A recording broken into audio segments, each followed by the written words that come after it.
The sun hung low in the sky, casting golden hues over the small village as Nala walked toward the river with her clay pot. The air was thick with the scent of wet earth, and the wind carried the hushed voices of the trees. As she knelt by the water's edge, a strange sound caught her ear, a whisper, distant yet clear. Nala, her breath caught. The voice was neither human nor animal, but something ancient and filled with sorrow. The river rippled unnaturally as if mourning a loss. Heart pounding, she leaned closer, unsure if she had imagined it. But then, the voice returned, carrying a message that sent shivers down her spine. Nala, the river called again, its voice weaving through the night air. A promise was made long ago, and forgotten. Confused, Nala looked around. The village elder, Baba Jengo, often spoke of the river's spirits, but no one had ever heard them speak aloud. Was she dreaming? She dipped in her fingers into the water, and at once, images flooded her mind. Visions of a time when the river was worshipped, when people danced upon its banks, offering thanks. But something changed. The images grew dark, the waters turned murky, and a sense of loss filled her heart. A terrible truth rested beneath the river's surface, waiting to be uncovered. And somehow, Nala knew, she was the only one who could do it. Nala's hands trembled as she pulled them from the water. The river's voice had faded, but the weight of its message lingered in her chest. What promise had been broken? What danger lay hidden beneath the surface? She hurried back to the village, her clay pot forgotten by the riverbank. As she reached the marketplace, she spotted Baba Jengo sitting under the great baobab tree, his eyes half closed in meditation. Gathering her courage, she approached him. "Baba," she said, her voice urgent. "The river spoke to me." The elder's eyes snapped open, dark and knowing. He studied her face for a long moment before nodding solemnly. "Then the time has come," he murmured. "The past is stirring once more." Baba Jengo led Nala to his hut, a place filled with ancient scrolls, carved masks, and symbols of forgotten lore. He reached for a wooden box wrapped in animal hide and carefully unfastened its bindings. Inside lay an old carving, its edges worn by time. "This was found by the river generations ago," Baba Jengo said, placing the artifact in Nala's hands. The carving depicted a woman standing by the water, her arms raised in supplication. Beside her, the river called like a living thing, its waves forming the shape of a face. Nala traced the grooves with her fingers. "Who is she?" "The guardian of the river," Baba Jengo answered. "She was the first to make the promise, a vow to protect the waters in exchange for prosperity." Nala's stomach twisted. "And what happened?" Baba Jengo sighed. "The people forgot. They took from the river without gratitude. And so, the guardian vanished." A chill ran through Nala's bones. If the guardian was gone, who, or what, was speaking to her now? Baba Jengo fixed Nala with a serious gaze. "You must be careful, child. The river is restless. If it has called to you, then danger is near." Nala swallowed hard. "But I have to understand what's happening." The voice was sorrowful, not angry. The elder nodded. "Perhaps, but spirits do not linger without reason.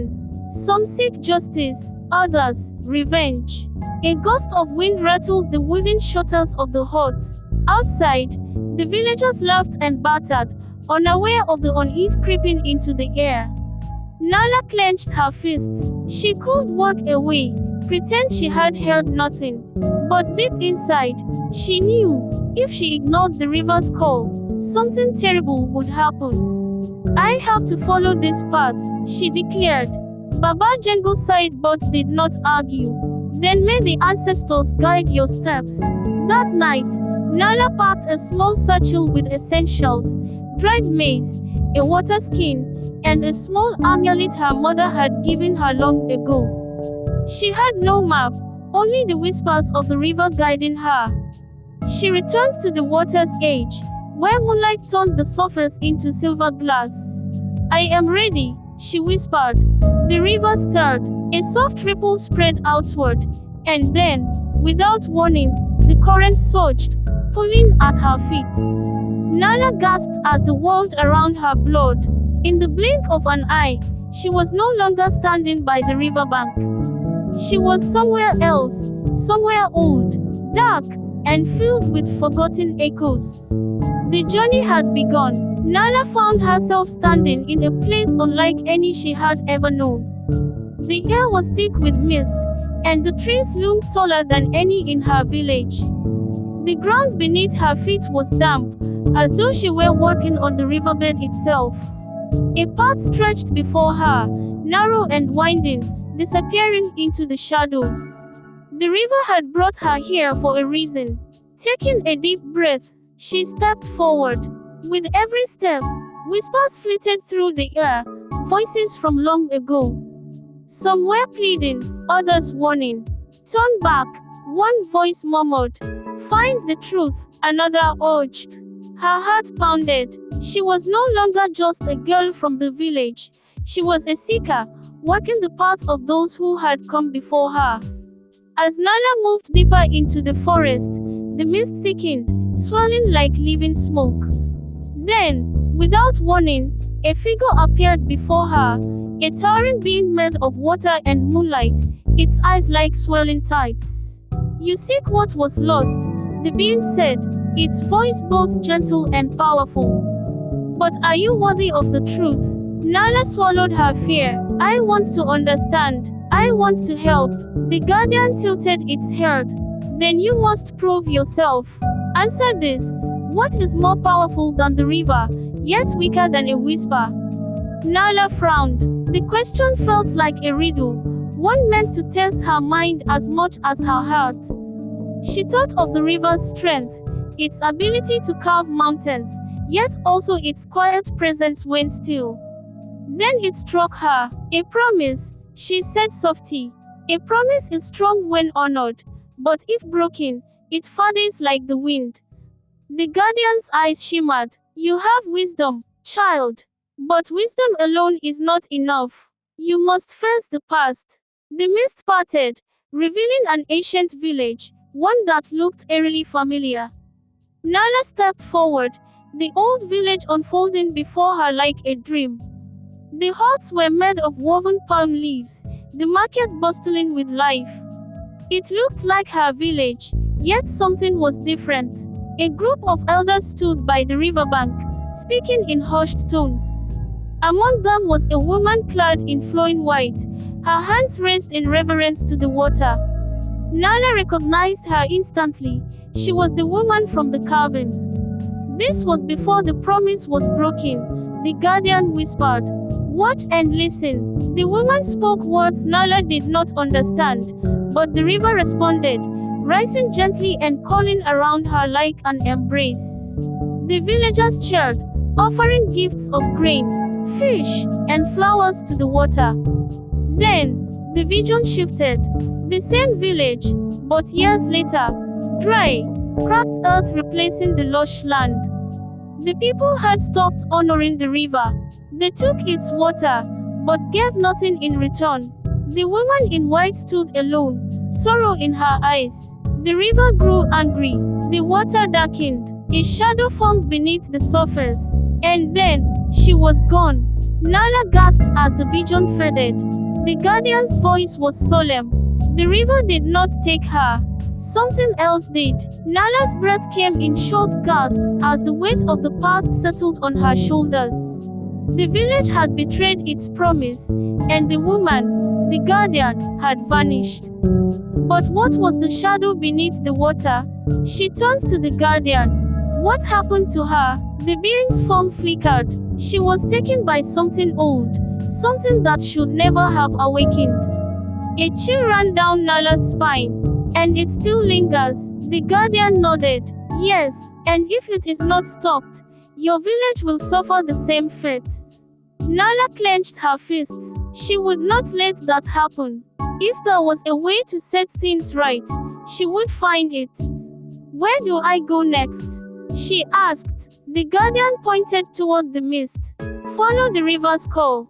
But be warned, shadows walk beside you now.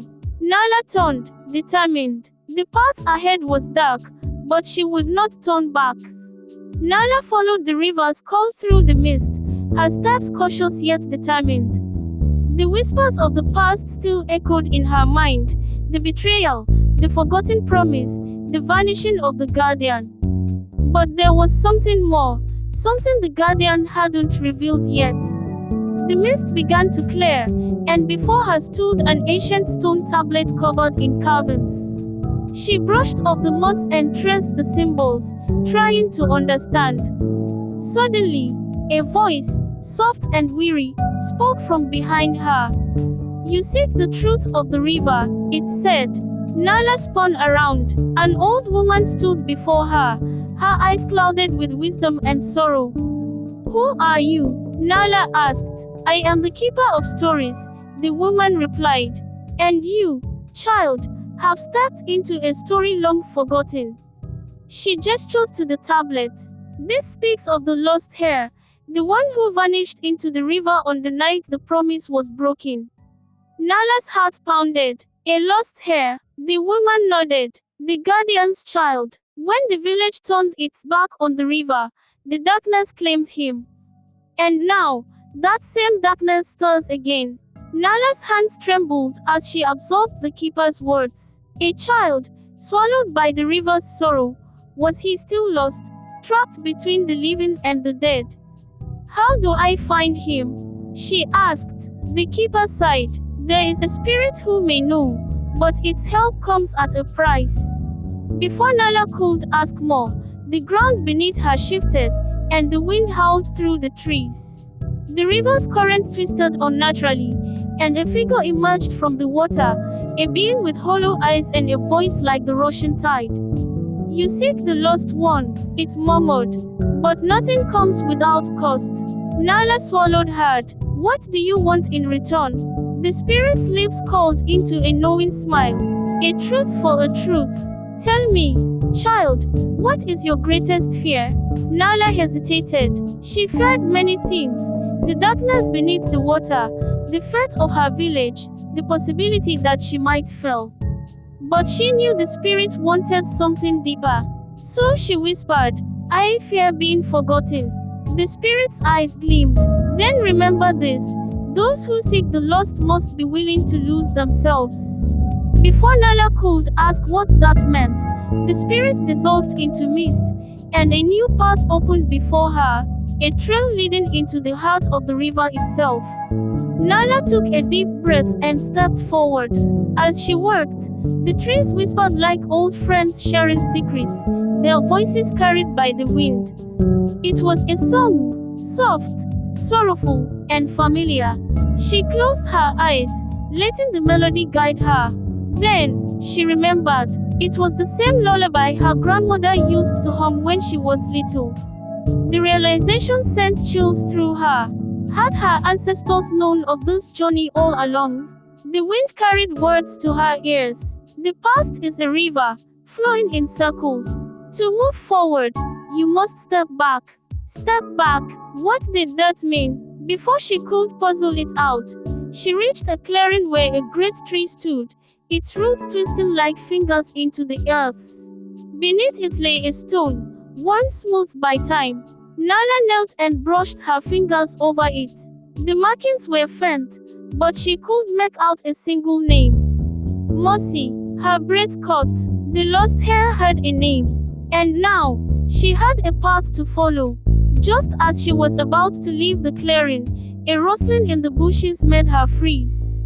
Instinctively, she reached for the small dagger she carried. A figure stepped out, tall, wrapped in tattered robes, eyes sharp with recognition. Nala, she gasped. She knew that voice. Jumo. Jumo had been her childhood friend, but he had vanished years ago. Many believed he had been taken by the river. But here he was, older, changed, but undeniably alive. You shouldn't be here, he warned. The river watches. Nala stirred in shock. Where have you been? Jumo's gaze darkened. I have been where you are going. And if you want to survive, you must listen. Nala and Jumo sat beneath the great tree as he recounted his story. The river doesn't just take, it chooses, Jumo said. I was chosen to walk its path, to learn its secrets. But I was too afraid to face them. I ran. Nala frowned. What happens if I don't turn back? Jumo's expression was grim. Then you must face the trials of the moon. Before Nala could ask what that meant, the sky darkened unnaturally. The moon, once full and bright, dimmed to a thin crescent. The first trial begins, Jumo whispered. Nala braced herself. Whatever was coming, she would not run. The air grew heavy, and the ground beneath Nala's feet trembled. A low hum filled the air, like the sound of rushing water trapped beneath stone. Jumo stood beside her, tense. The first trial is upon us, he whispered. Before them, the river stirred unnaturally, and mist coiled upward, shaping itself into ghostly figures. Their voices wove together in an eerie chorus. You are not enough. You will fail. You are alone. Nala flinched as the whispers clawed at her mind. They sounded like her own thoughts, her deepest fears made real. Shadows stretched toward her, their fingers cold as they wrapped around her arms. Jumo grabbed her wrist. Nala, don't listen. They feed on doubt. Nala clenched her jaw. She had always feared failure, feared disappointing those who believed in her. But was she truly alone? No, Jumo was here. The guardian had guided her. The river had called her. She inhaled deeply and spoke firmly. I am not alone. The whispers wavered. She took another step forward. I have come too far to turn back. The mist recoiled with a shriek. The voices faded, and the ground steadied. The first trial had passed. As the mist cleared, a stone bridge emerged, arching over the restless river. Jumo let out a breath. That was only the beginning. Nala eyed the bridge warily. What's next? Jumo gestured toward the water. The river holds secrets, some buried for centuries. If you wish to move forward, you must uncover its truth. Nala knelt by the water's edge. The current swirled with an unnatural rhythm, revealing flashes of the past, the woman in white, the lost hair, the villagers turning their backs on the river. But deeper still, she saw something else. A dark figure locked beneath the water, its shape shifting like smoke. It wasn't the guardian, nor was it the lost hair. It was something else entirely, something born from betrayal and sorrow. The river was not only abandoned, Nala murmured. It was cursed. Jumo's expression tightened, and the curse still lingers. The realization sent a chill through Nala's bones. If the curse remained, it would destroy more than just the river, it would consume her village. She stood, determination burning in her chest. Then we must break it. Crossing the stone bridge, Nala and Jumo entered a cavern where bioluminescent vines draped the walls, casting a soft blue glow. At its center stood an ancient altar, covered in carvings of waves and spirals. A figure emerged from the shadows, an old man with skin like river stones and eyes that shimmered like water. He was the keeper of the river's course. You have come seeking answers, the keeper said. But beware, knowledge carries its own price. Nala stepped forward. Tell me how to break the course. The keeper studied her for a long moment before speaking. The river's sorrow is tied to a promise broken, but the darkness beneath it is tied to something far worse. Jumo stiffened. What do you mean? The keeper's voice grew grave. The one who betrayed the guardian did not do so out of greed alone. They did so out of fear. Nala's stomach twisted. Fear of what? The keeper placed a hand over the altar. Fear of the river's true power. With a wave of his hand, the carvings on the altar glowed, revealing a hidden story, one of an ancient force that had been sealed away long before the guardian ever made her promise. Nala's pulse quickened. This was bigger than she had imagined. The vision on the altar showed a time when the river was wilder, untamed. A being of great power dwelled within its depths, one that could shape the fate of the land. It was neither good nor evil, only balance. But when fear took root in the hearts of the people, they sought to control what should not have been controlled. They tried to bind it, the keeper murmured, and in doing so, they fractured the river's spirit. The guardian's promise had been meant to protect this balance, to ensure the river remained a force of life. But when the people broke their vow, the river's sorrow deepened, and the fractured spirit gave birth to something new, a shadow of rage and despair. Jumo paled. The darkness beneath the water, it is the river's own pain made flesh. Nala's hands clenched. Then we have to mend the river's spirit. The keeper's expression was unreadable. To do that, you must face the one who betrayed it. A cold wind blew through the cavern, carrying the keeper's next words like a whisper from the past. The betrayer was not just anyone. It was someone close to the guardian. Nala's breath caught. Who? The keeper's gaze was heavy. Her own brother. Silence fell like a stone. Jumo's eyes darkened. Why would he do such a thing? The keeper's voice was sorrowful. He feared that the river's power would one day turn against the village. He thought that by severing the bond, he could protect them. Instead, he doomed them. Nala's mind raced. If the betrayer's bloodline still lived, could they be the key to restoring balance? Jumo seemed to have the same thought. What happened to his descendants? The keeper turned to them, his expression unreadable. One of them still works among you. Nala's heart pounded. Someone in the village carried the blood of the betrayer. And if they did not act fast, the curse would consume them all. She looked at Jumo. We have to go back. The trials were over. Now, the true battle was about to begin. Nala and Jumo hurried back through the misty trail, their minds racing. If a descendant of the betrayer still lived among them, then the fate of the village was hanging by a fragile thread. As they neared the village, Nala's thoughts kept returning to the keeper's words. The one who betrayed the river did so out of fear. What if that fear still existed? What if the descendant had no idea of the blood they carried? Jumo suddenly grabbed her arm, halting her steps. What if the darkness is watching us? Nala shivered. The river's curse had a will of its own. If it knew they were searching for the betrayer's hair, it might act first. She took a deep breath. Then we must move quickly. They entered the village under the cover of twilight. The streets were quiet, the people lost in their evening routines. But somewhere among them was the key to saving them all, or dooming them further. Instead of going straight to the villagers, Nala and Jumo went to the one person who might know the truth, the village elder, Baba Ose. The old man sat outside his hut, carving patterns into a wooden staff. His eyes, wise and sharp, lifted as they approached. You have returned from the river. Nala nodded. And we have learned the truth. Baba Ose's hands stilled. Truth is a dangerous thing, child. What truth do you seek? Jumo stepped forward. The bloodline of the betrayer. We need to know who carries it. The elder's eyes darkened. For a moment, Nala thought he would refuse. But then, he sighed and gestured for them to sit.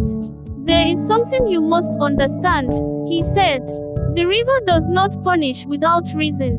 The betrayer's blood carries both the weight of guilt and the chance for redemption. Nala leaned forward. Then tell us, who are they? The firelight flickered across Baba Ose's face as he whispered, the last of the betrayer's bloodline is the chief's son. Nala's breath caught. The chief's son, Kwame. Jumo clenched his fists. Does he know? Baba Ose shook his head. His father kept the secret to protect him. But the river knows, and soon, it will come for him. Nala's heart pounded. Then we have to tell him. If he understands, maybe he can help us restore the balance. The elder's gaze was heavy. Be careful, child. The truth is not always easy to accept. But Nala knew there was no other way. The darkness was stirring, and time was running out. Kwame had to know, and he had to choose, whether to mend the river's sorrow or let the curse consume them all. Nala and Jumo made their way to the chief's compound, their steps heavy with urgency. The village was quiet, but an unnatural stillness lingered in the air. It was as if the river itself was holding its breath, waiting. Kwame, the chief's only son, sat outside his hut, sharpening a hunting spear. He looked up as they approached, his brows furrowing. You both look like you've seen a ghost. Nala hesitated. How could she tell him that the fate of the village rested on his bloodline? Jumo didn't wait. Kwame, we need to talk. It's about your family, about a secret that has been kept from you. Kwame set his spear aside, his expression wary. What are you talking about? Nala took a deep breath. Your ancestor, the one who broke the guardian's promise, was the brother of the river's guardian. And that betrayal has caused your bloodline ever since. Kwame stared at them, his face unreadable. Then he let out a short, disbelieving laugh. You're joking. Nala shook her head.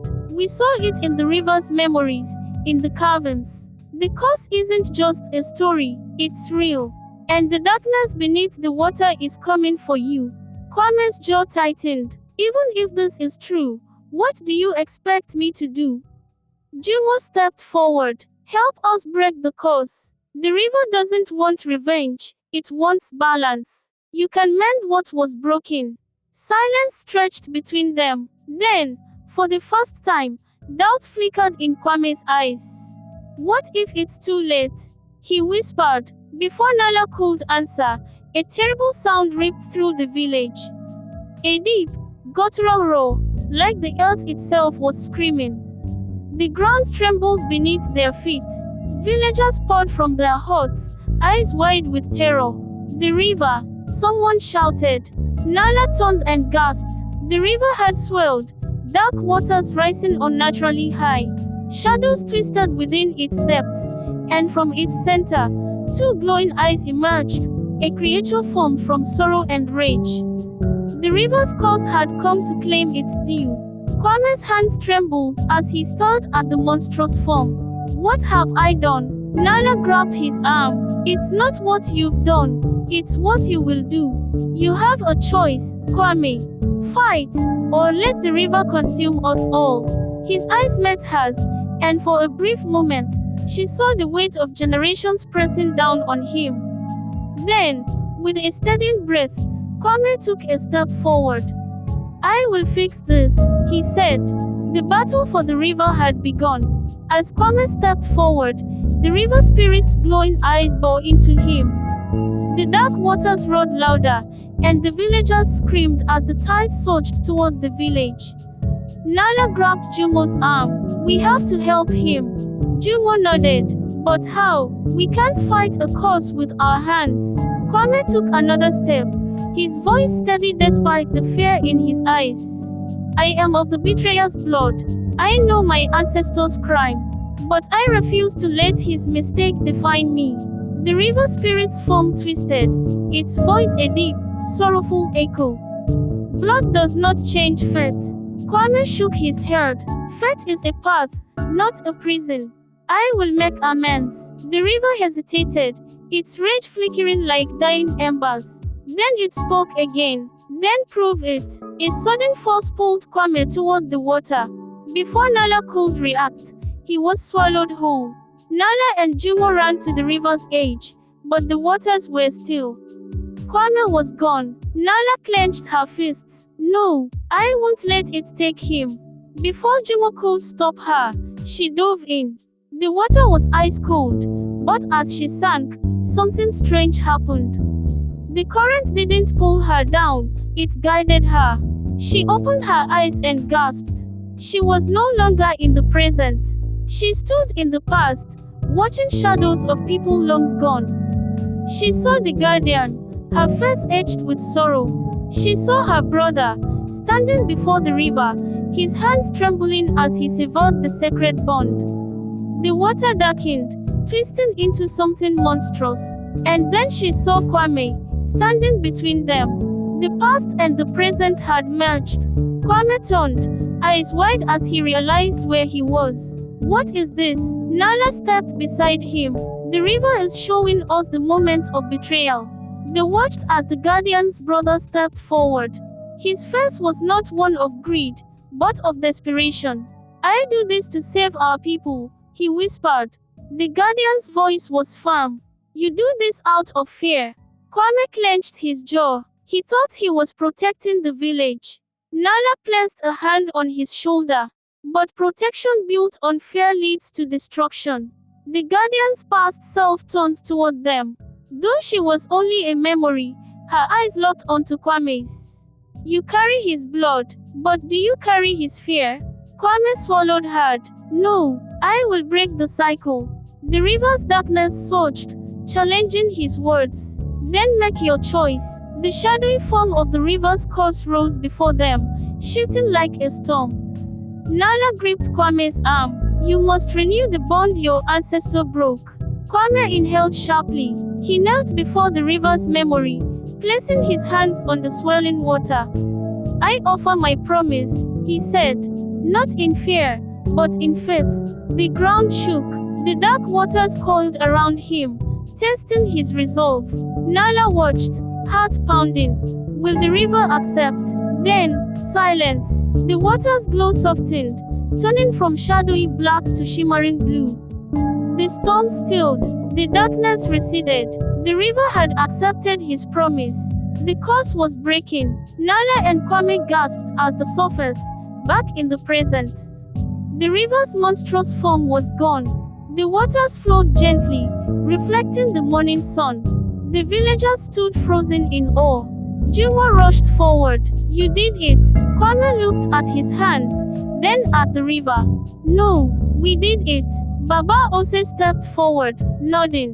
The river has been healed. Nala turned to the water. She could almost hear a whisper, thank you. The village had been saved. But more than that, a legacy had been rewritten. Kwame had proven that blood was not destiny.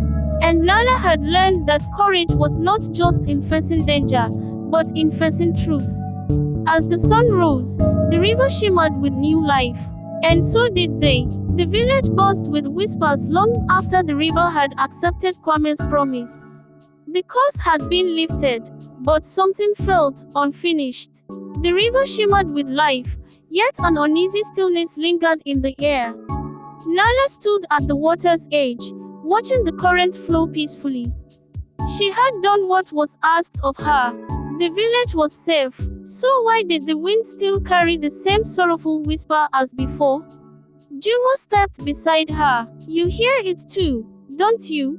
Nala nodded. The river was restored, but the past isn't fully at peace.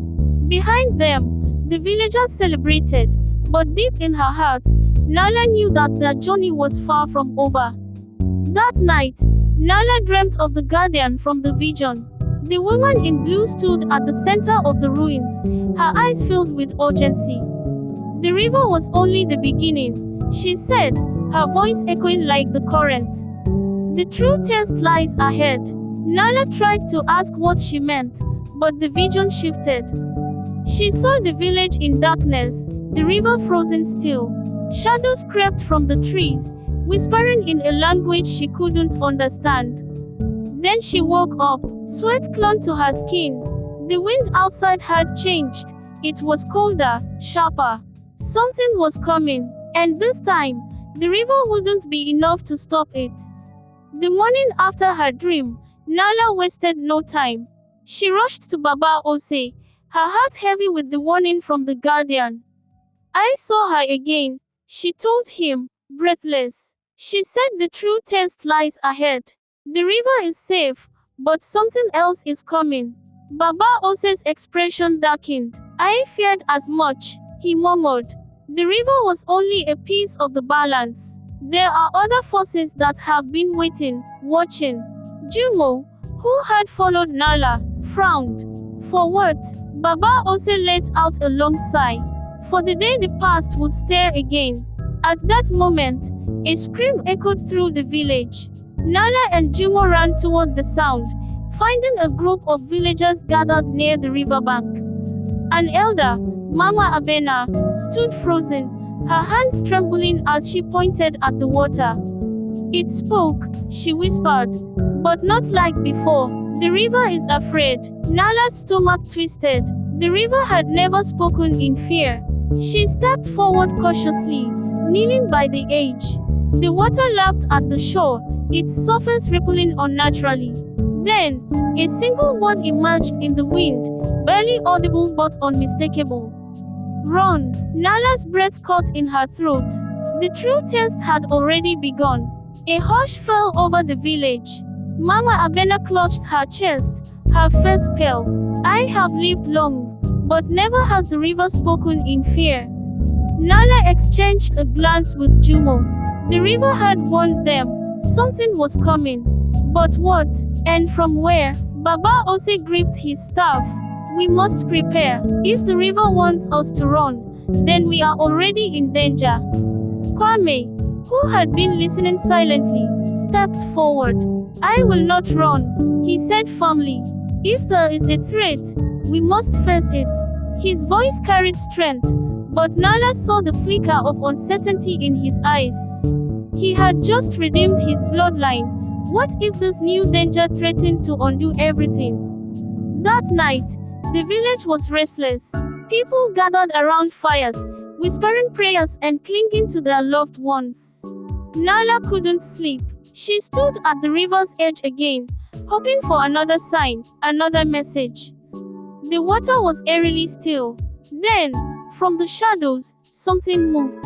A figure stepped from the tree line, their face obscured by a dark hood. Nala's breath hitched as the stranger's voice cut through the silence. You should not have restored the river. Nala's pulse raced. Who are you? The stranger did not answer. Instead, they lifted a hand, and the wind around them shifted unnaturally, twisting the air. Jumo appeared at Nala's side, gripping his knife. Step away from her. The figure chuckled softly. Brave, but bravery will not save you from what is coming. Before Nala could demand answers, the figure turned and melted into the trees, vanishing as if they had never been there. Jumo exhaled sharply. We need to tell Baba Ose. Nala stared at the forest, dread calling in her stomach. The river's warning had not been for nothing. By the time Nala and Jumo reached Baba Ose's hut, he was already awake, as if he had been expecting them. You saw someone, he said before they even spoke. His old eyes were sharp, knowing. Nala nodded. A stranger. They said we shouldn't have restored the river. Baba Ose's grip tightened on his staff. Then it has begun. Jumo frowned. What has begun? The elder sighed. There is more to this than you know. The river's course was only part of a greater cycle, one that was never meant to be broken. Nala's stomach twisted. Are you saying we made a mistake? Baba Ose shook his head. No, but the past does not let go so easily. The following morning, the village awoke to an eerie sight. The river, which had flowed freely since Nala's journey, was now thick and dark, as though the water itself had turned to ink. The air smelled of damp earth and something rotten. A group of children ran screaming from the shore. There's something in the water. Nala and Jumo rushed forward. At first, all Nala saw was the unnatural blackness of the river. But then, movement. A shape, shifting beneath the surface. Watching, a single whisper drifted from the water, low and ancient. You cannot undo what has been done. Nala took a step back, her blood running cold. Whatever they had awakened was not finished with them yet. The village was in turmoil. People argued over what to do. Some wanted to flee, others insisted they had to fight whatever was coming. Kwame stood in the center of it all, trying to calm them. We will not act out of fear, he said firmly. We will stand together. But Nala felt the weight of the warning pressing down on her. The stranger's words, the river's fear, it all pointed to something much bigger than just their village. Jumo grabbed her arm. We need to find that stranger again. Nala hesitated. And if they don't want to be found? Jumo's jaw tightened. Then we make them talk. Baba Ose stepped forward. Be careful, children. The answers you seek may come at a cost. But they had no choice. The darkness in the river was growing, and time was running out. Nala and Jumo set out before dawn, slipping away from the fearful murmurs of the village. They followed the path the stranger had vanished into, their feet crunching softly against the forest floor. The deeper they went, the quieter the world became. No birds, no wind, just an eerie stillness. Then, a whisper. Turn back. Nala froze. Did you hear that? Jumo nodded, gripping his knife. We're close. Ahead, mist curled between the trees, and at its heart stood the hooded figure, waiting for them. You shouldn't have come, the stranger said. Nala stepped forward. Who are you? What do you know about the river? The figure sighed, pulling back their hood. A woman, no older than Baba Ose, with piercing amber eyes and skin marked with ancient tattoos. My name is Ash, she said, and I have been guarding this secret longer than you have been alive. Jumo scowled. Guarding it from what? Ash's gaze darkened. From waking the true cause. Ash led them deeper into the mist, until they reached a clearing. In the center stood an ancient stone, covered in symbols similar to those on her skin. This is the heart of the forgotten pact, Ash said. The river's curse was never just about one man's betrayal. It was a seal, meant to contain something much worse. Nala's throat went dry. Worse than a dying river? Ash nodded. You restored the waters, but in doing so, you weakened the seal. And now, it is breaking. Jumo swore under his breath. What exactly is breaking free? Ash's eyes flickered with sorrow. The shadow that devours. Back in the village, the river continued to darken. Strange whispers called through the night, creeping into people's dreams. Mama Abena woke screaming. It's coming. Kwame rushed to her side. What did you see? She clutched his arm. A shadow with no face. It swallowed everything. The river, the land, the people, all gone. Kwame's blood turned cold. Nala had been right. Whatever was stirring beneath the water was hungry. We need to stop it, Nala said firmly. Ash shook her head. It is not so simple. The seal was built with sacrifice. To repair it, something must be given. Jumo stiffened. Given? You mean a life? Ash's silence was answer enough. Nala's heart pounded. There has to be another way. Ash met her gaze. If there is, we must find it before the shadow fully wakes. Nala swallowed hard. If she had to choose between saving the village and sacrificing someone, she didn't know if she could. Nala and Jumo raced back to the village, their minds heavy with Ash's warning. When they arrived, they found chaos. The river was no longer just dark, it was rising, spilling over its banks like a hungry beast. The air smelled of decay. Kwame ran to them.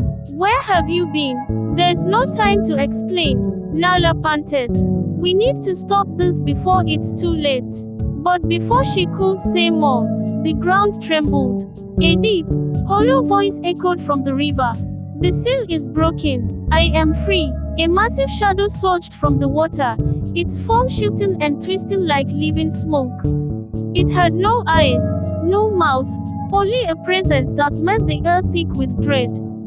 Villagers screamed. Some ran, others fell to their knees in terror. Baba Ose gripped his staff. It has begun. Nala stood frozen. This was the thing the river had feared. The shadow that devours. And it was hungry. Kwame grabbed Nala's arm. Tell me you have a plan. She swallowed hard. We have to restore the seal.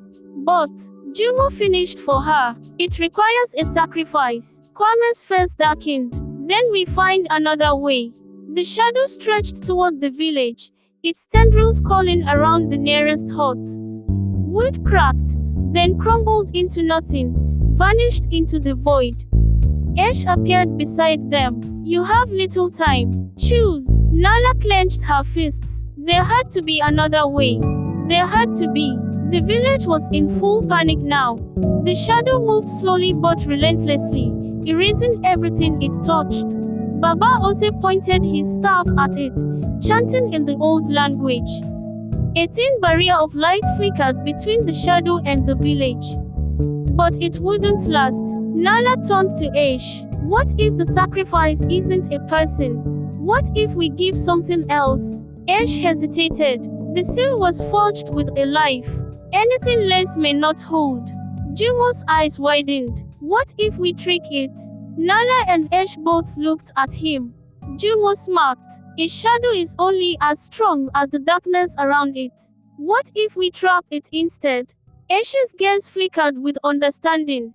You mean to bind it instead of destroy it? Jumo nodded. We can't kill it, but we can force it back where it came from. Kwame drew his sword. Then tell us how. Ash traced symbols in the dirt. We need to lure it into a vessel, a container strong enough to hold its power.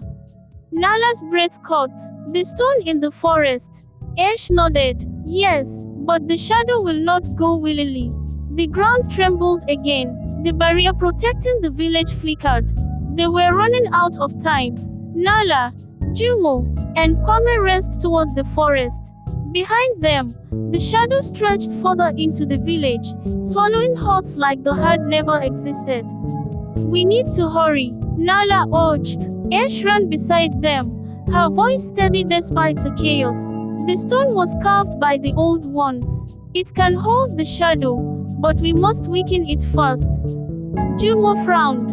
How? Ash's amber eyes glowed. With light, they reached the clearing where the ancient stone stood, covered in the same symbols Ash bore on her skin. Jumo ran his hands over the rough surface. How do we activate it? Ash pulled a small knife from her belt and pressed the blade to her palm. Blood and fire. She let a few drops spill onto the stone, then turned to Nala.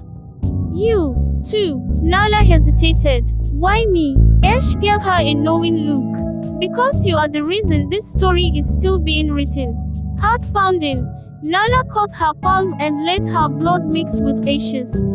The stone pulsed beneath their hands. The trap was set. Now, they had to lure the shadow in. Back in the village, Baba Ose was struggling to hold the barrier. The shadow pushed against it, its formless mass growing, shifting. Mama Abena clutched her chest. It's feeding on fear. Kwame gritted his teeth. Then we need to give it something else to chase. He grabbed a burning torch from a fallen hut and sprinted toward the shadow. Come and take me instead, he roared. For the first time, the shadow paused. Then it lunged. Kwame ran faster than he ever had, the shadow roaring behind him. Every step, the ground beneath him darkened, dissolving into nothing. He burst into the forest, heart hammering.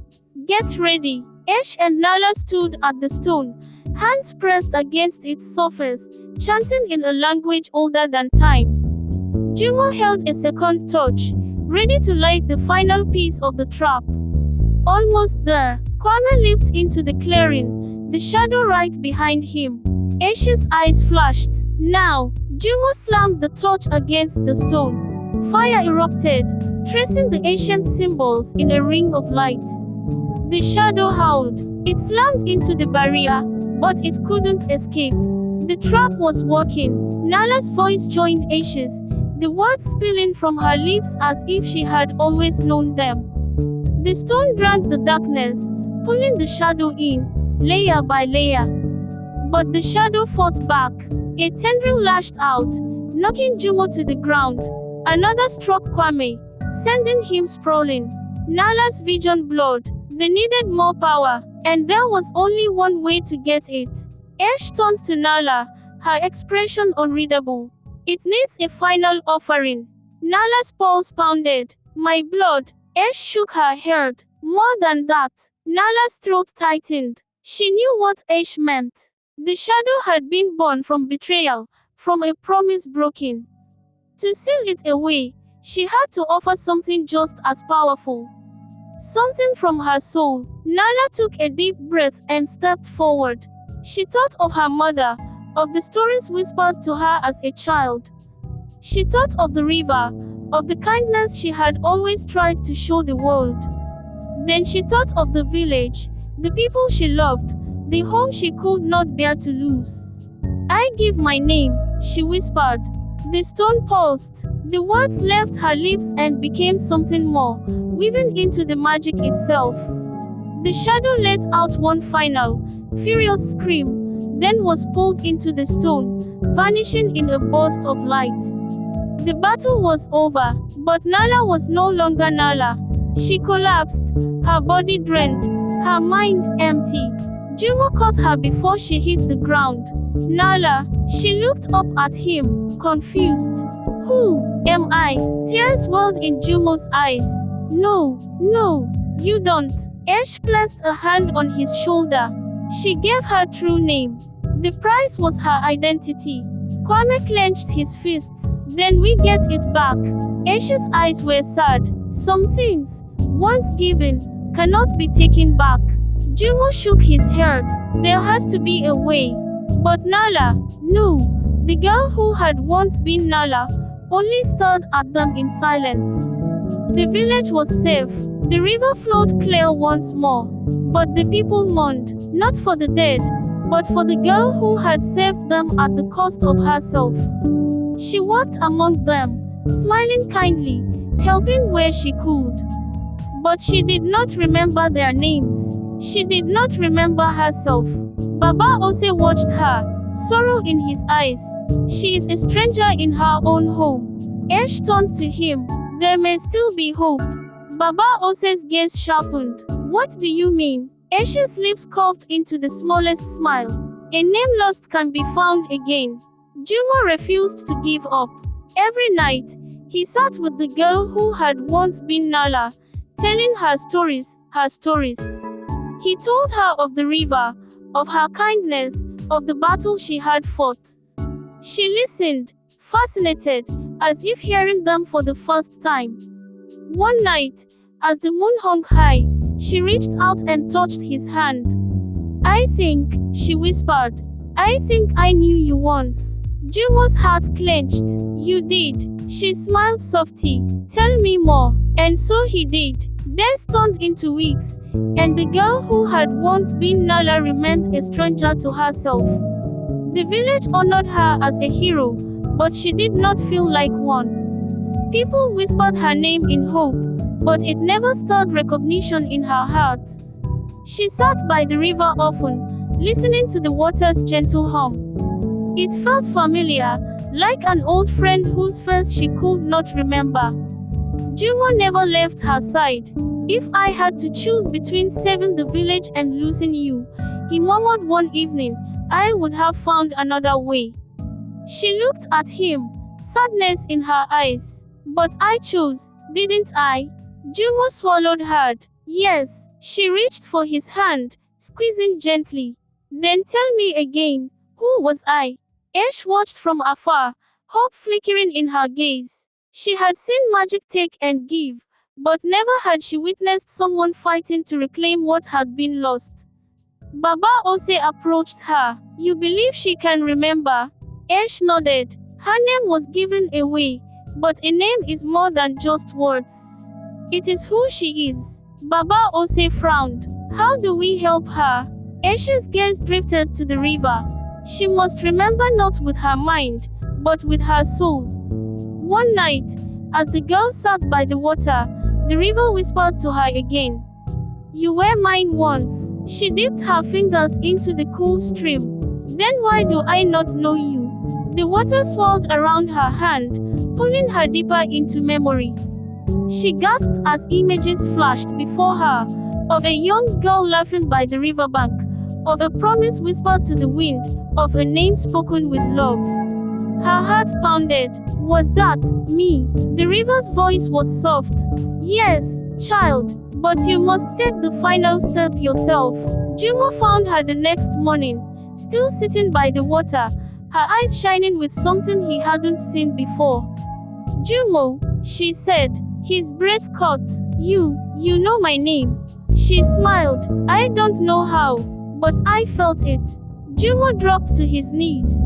Then maybe you can feel your own. She closed her eyes, reaching deep into the place where her name had once lived.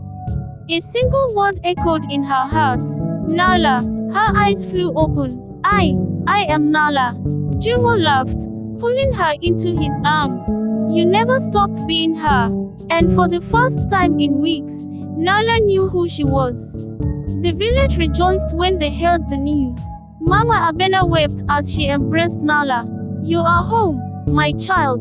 Baba Ose placed a hand on her shoulder. The river never forgets those who love it. Nala looked at Ash, gratitude shining in her eyes. Thank you, Ash smiled. Your story was never lost, only waiting to be found.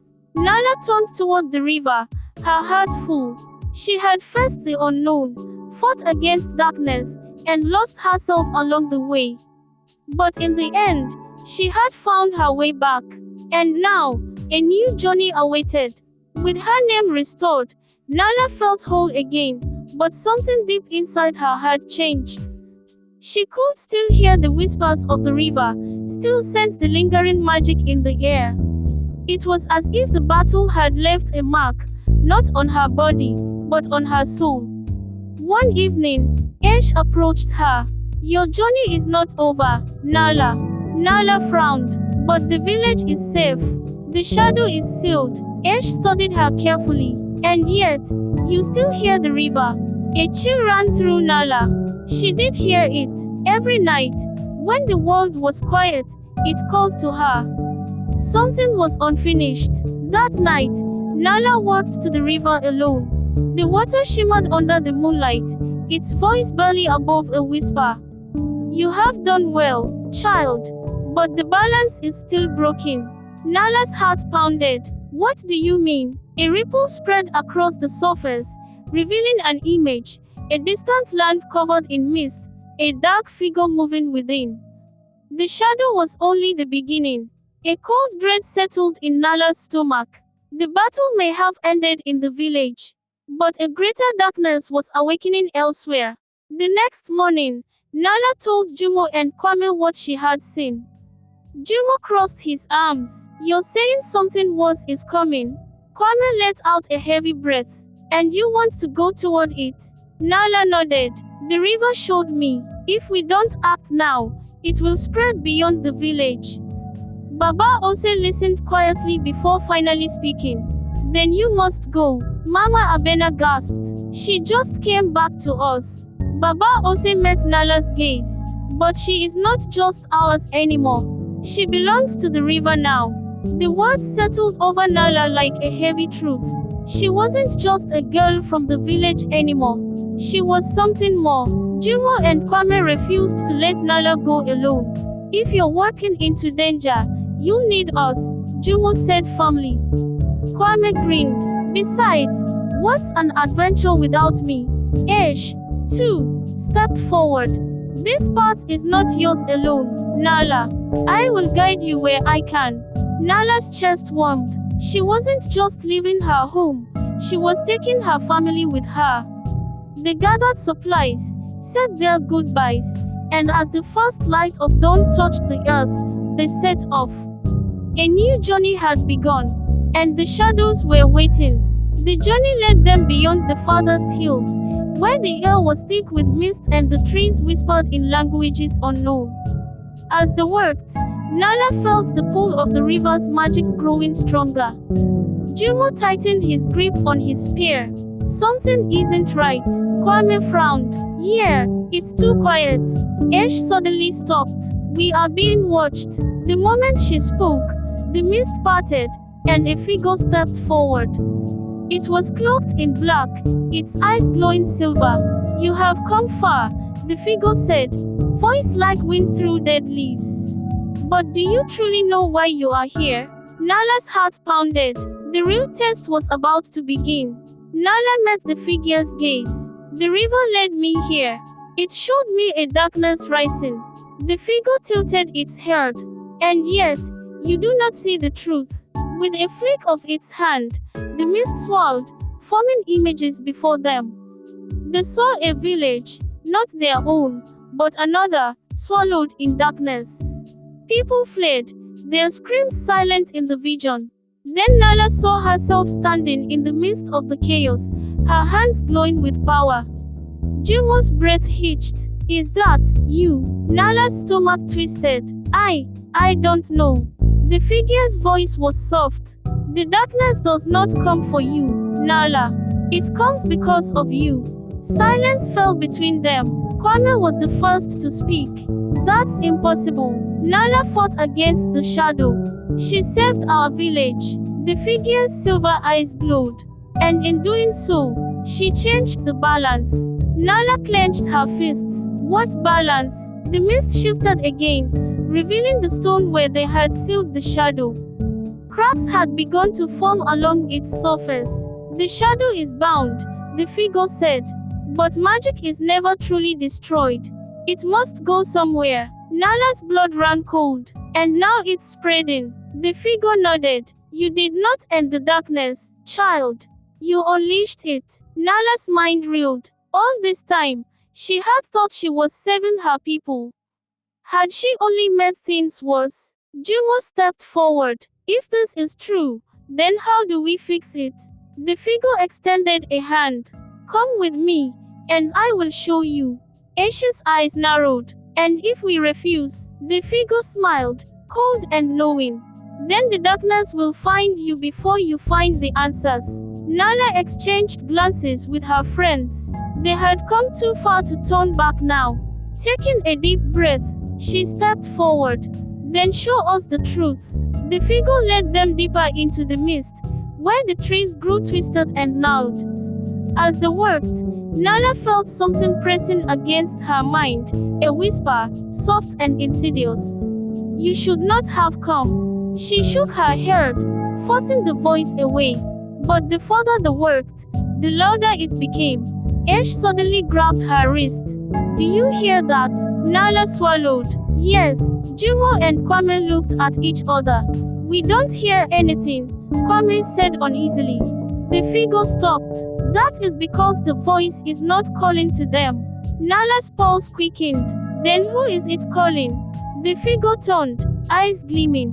You, of course. Before Nala could react, the ground trembled beneath them. The mist coiled like living tendrils, wrapping around her ankles. Jumo lunged forward. Nala, a force yanked her backward, pulling her deeper into the fog. The world spun. Her friends' voices faded into the distance. And then, silence. She opened her eyes. She was no longer in the forest. She stood in an endless void, the air heavy with shadows. And before her, something stirred. Something ancient. Something waiting. And it spoke. You belong to us now, Nala. Nala's breath came in shallow gasps. The darkness around her pulsed like a living thing. It whispered in voices that called around her mind, familiar yet terrifying. You took our power, now we take you. Nala clenched her fists. I am not yours. The shadows stirred. From within them, a figure stepped forward. It had her face, her own reflection, but its eyes were pure black, its smile cruel. No, Nala, it said, tilting its head. You are me. A cold shudder ran through Nala. She had faced spirits, fought the shadow, and walked through mist-covered lands. But this was different. This was herself. The dark Nala stepped closer. You think you're a hero? It sneered. You think you saved them? Nala swallowed. I did. The figure chuckled, low and mocking. Then why is the darkness still spreading? Nala's heart pounded. Because she hadn't destroyed it. She had become part of it. The realization struck like a thunderclap. The shadow had not been vanquished. It had latched onto her, hiding in her soul, waiting to take hold. The dark Nala grinned. Now you see. Nala gritted her teeth. No, you are not me. The figure's smile widened. Then fight me. Nala's pulse quickened. She knew this was a battle unlike any other. She wasn't just fighting a spirit. She was fighting herself. The void trembled as the battle began. Dark Nala struck first, shadows lashing out like whips. Nala dodged, her instincts screaming. She had fought darkness before, but this was different. Every attack, every movement, it was like looking into a mirror. Dark Nala smirked. You can't run from yourself. Nala's breath came hard and fast. She's right. She had to fight, but not the way she always had. Not with force, but with acceptance. Nala took a deep breath and dropped her hands. Dark Nala hesitated. What are you doing? Nala met her gaze. I see you. The figure faltered. No, you have to fight me. Nala shook her head. You are a part of me, but you do not control me. The darkness recoiled. No, the void trembled. The shadows screamed, and Nala stepped forward, embracing the darkness instead of running from it. Light exploded around her, and the void shattered. Nala gasped as she stumbled back into the misty forest. Jumo, Kwame, and Ash surrounded her, their faces filled with worry. You disappeared, Jumo said. We thought we lost you. Nala pressed a hand to her chest. The weight of the darkness was gone. I had to face myself, she murmured. Ash's eyes shone with understanding. And did you win? Nala exhaled. Yes, but the battle isn't over. Because now, she knew the truth. The real enemy wasn't just the darkness. It was the fear that fed it. And she had to stop it before it spread again. The mist thinned as they pressed forward, revealing a valley cloaked in twilight. Jumo gripped his spear. Where exactly are we going? Nala's gaze was distant, to where the darkness first took root. Kwame frowned. And where is that? Nala swallowed hard.